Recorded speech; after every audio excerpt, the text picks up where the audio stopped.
Selamat datang di Tanda Dunia. Di sini, kita menggali inspirasi dari cerita-cerita yang menggugah hati, mengupas sejarah yang penuh makna, dan menemukan motivasi untuk setiap langkah hidup kita. Dari masa lalu hingga masa kini, setiap kisah adalah jejak. Dan setiap jejak adalah tanda. Mari kita temukan makna di setiap tanda dunia. Muammar Gaddafi lahir sekitar tahun 1941 di Libya dari keluarga Baduy yang sederhana. Kehidupan masa kecilnya berlangsung di tengah situasi Libya yang berada di bawah pendudukan asing, yang kemudian mempengaruhi pandangan politiknya. Ia tumbuh dengan menyaksikan perjuangan rakyat Libya untuk merdeka dari kolonialisme, suatu pengalaman yang membentuk tekadnya untuk melawan dominasi asing.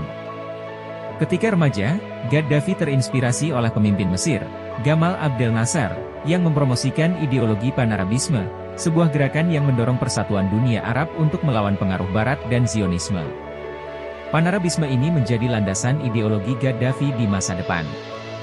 Gaddafi memutuskan untuk bergabung dengan militer Libya.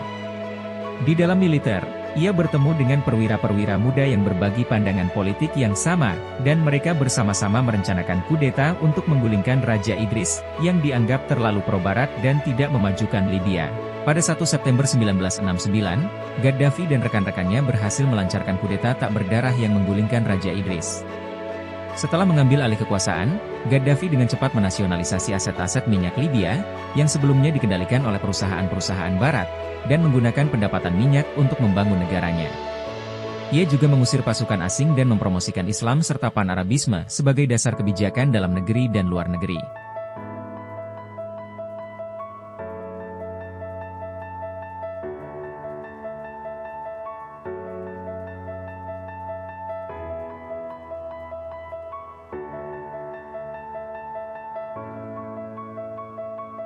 Pada tahun 1977, Gaddafi memperkenalkan konsep Jamahiriyah, atau negara massa, sebuah sistem politik yang ia klaim sebagai demokrasi langsung di mana rakyat memerintah melalui komite rakyat.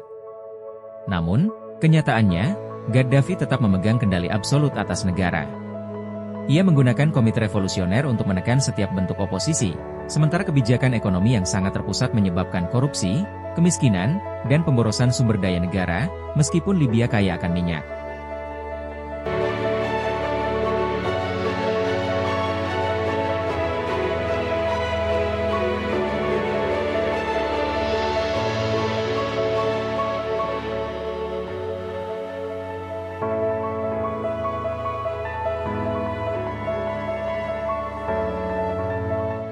Gaddafi juga dikenal karena kebijakan luar negerinya yang agresif.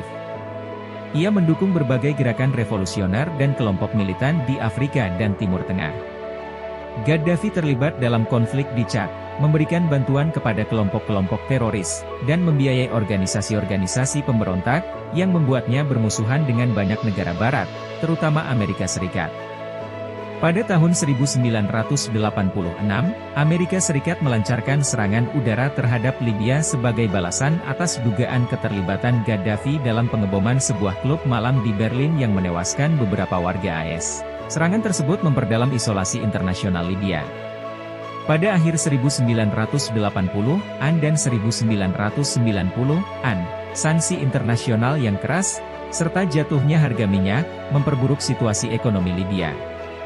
Namun, pada awal 2000-an, Gaddafi mencoba memperbaiki hubungan dengan Barat dengan menghentikan program senjata pemusnah massal dan bekerja sama dalam perang melawan terorisme. Hal ini membawa Libya keluar dari isolasi internasional, meskipun ketidakpuasan di dalam negeri terus meningkat.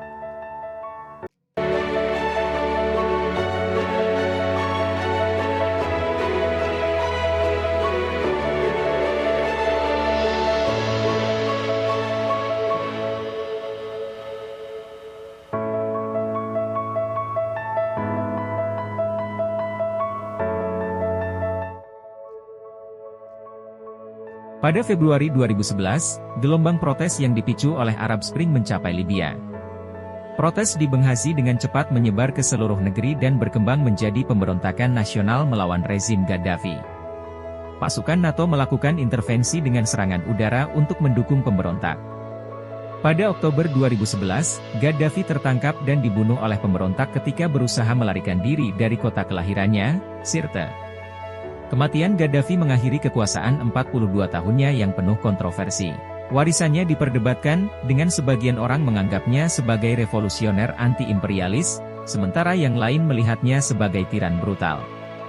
Setelah kejatuhannya, Libya jatuh ke dalam kekacauan, dengan berbagai kelompok bersaing untuk mendapatkan kekuasaan, meninggalkan negara itu dalam keadaan terpecah belah dan tidak stabil.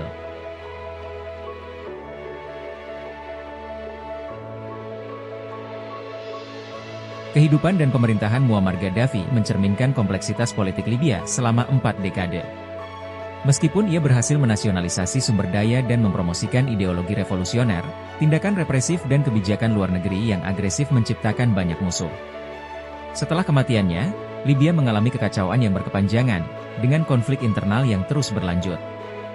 Warisan Gaddafi tetap menjadi tema perdebatan, ia dianggap sebagai pahlawan oleh sebagian orang, sementara yang lain melihatnya sebagai simbol tirani. Kejadian ini mengingatkan kita akan pentingnya stabilitas dan dialog dalam membangun masa depan yang lebih baik bagi Libya dan rakyatnya.